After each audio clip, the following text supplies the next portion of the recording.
V roku 2005 bol bývalý letecký mechanik na svojej chate nedaleko elektrárne v Jaslovských Bohuniciach.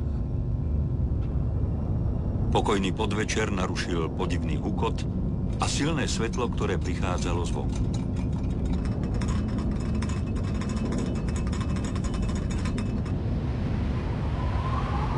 Vybehol do záhrady, aby zistil, čo sa deje.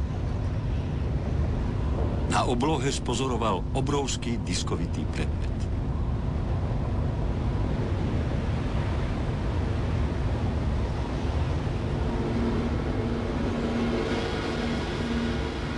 Keď sa na ňo pozrel, zdalo sa mu, že sa zastavil čas.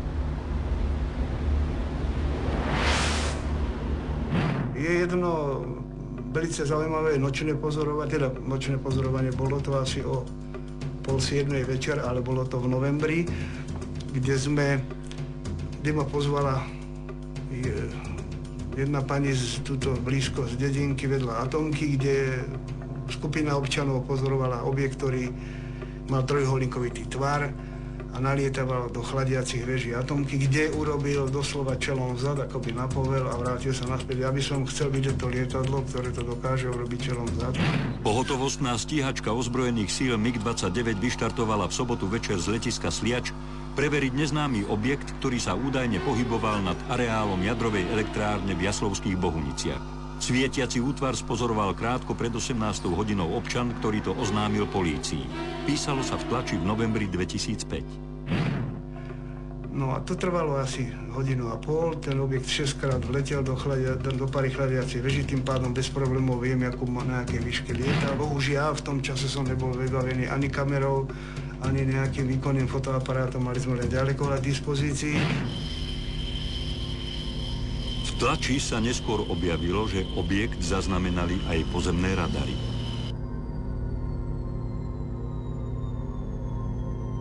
Pilot stíhačky však po prieskume hlásil, že nad elektrárňou nič nie je.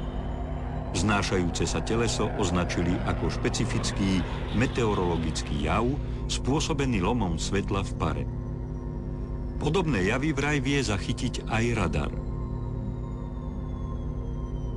Bola to veľká aféra 1. septembra 1992, kedy tu priamo nad sídliskom lietala veľká guľa, ktorá vyhodila vlastné ochrany a vypadlo asi na 15 minút elektrická energia, ale nemala dôvod vypadnúť, žiadne veľké spúšťanie nebolo. Takisto v tomto prípade som bol doma, mohlo byť 3 hodiny po obede, naraz vypadla elektrika, nedeľa, není dôvod, sa nezapína, tak som vyšiel von a hľadal som, našiel som skutočne dvojvalcový objekt, ktorý sa pohyboval smerom juho-východ, juho-západ, severozápad.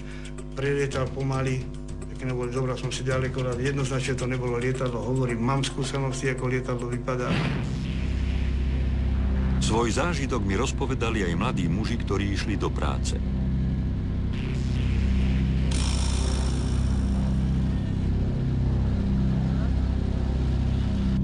Počas cesty autom zistili, že ich sleduje nejaký objekt. Nepohyboval sa však po ceste, ale letel. Priamo nad nimi. Čo bolo prekvapujúce, nebolo počuť žiaden hukot motora. Teleso jasne žiarilo, všade bolo svetlo ako cez deň. Potom zrýchlilo a zmizlo. Mužov opantal strach. Boli zmetení.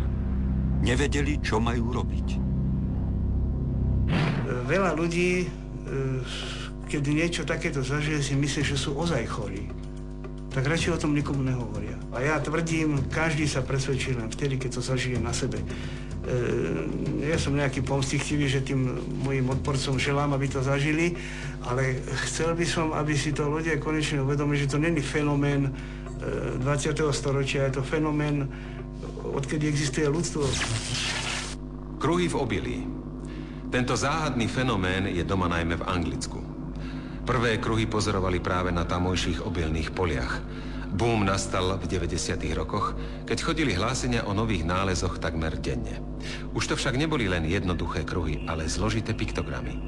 Niektoré sú pritom veľké až 35 metrov. Mnohí si spájajú ich vznik práve s mimozemskou civilizáciou, ktorá sa snaží takýmto spôsobom komunikovať. Viacero kruhov v obilí už objavili aj na Slovensku. Som učiteľom fyziky a deskriptívnej geometrie na bilingválnom anglicko-slovenskom gymnáziu v Sočanoch a jedným z mojich koničkov posledných niekoľko rokov je problematika piktogramov a s tým súvisiacich vecí.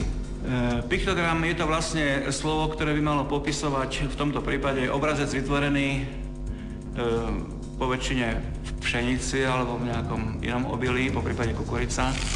V tej histórii, čo sa pozorujú a podrobnejšie sledujú za posledných 30-35 rokov, prvé tvary boli jednoduché kruhy, preto sa to niekedy nazýva, že kruhy v obilí, ale ktoré sa postupne z roka na rok stávali komplikovanejšími a komplikovanejšími a dostalo sa to až do takého štádia, že nie sú to púhé obrazce, ale v posledných sofistikovanejších obrazcoch boli doslova už zakodované buď nejaké texty, respektíve odkazy na nejaké správy, ktoré sme my treba odvysielali do vesmíru.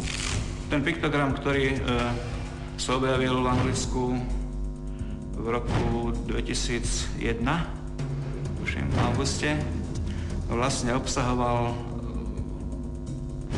tvár mimozemšťana, ktorý drží v ruke zašifrovanú správu navonok v tvare špirály alebo disku.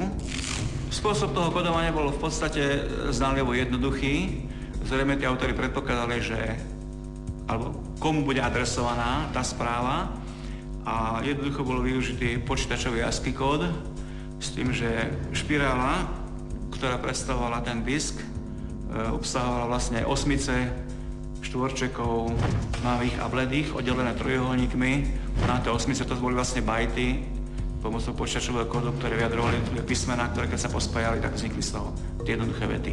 K samotnému textu bolo to veľmi stručné, po anglicky by som povedal stroho krátkych 6 viet, ktoré vyjadrovali, by som povedal, nejaké také varovanie alebo upozornenie. Sa pokúsim citovať.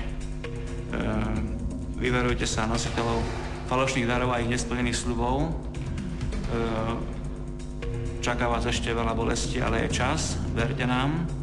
Tam vonku sa myslí ako vo vesmíre, je dobré. Sme proti podvodom a koniec prenosu. Najčastejším náleziskom kruhov v obilí na Slovensku je práve okolie Jaslovských Bohuníc. Objavili sa však aj v okolí Trnavy, Bučian, Vrbového, Cífera, Radošoviec, Stupavy, Handlovej a v bratislavskej Petržalke. Samozrejme, niektoré boli falošné, ale tie ufológovia veľmi rýchlo odhalili.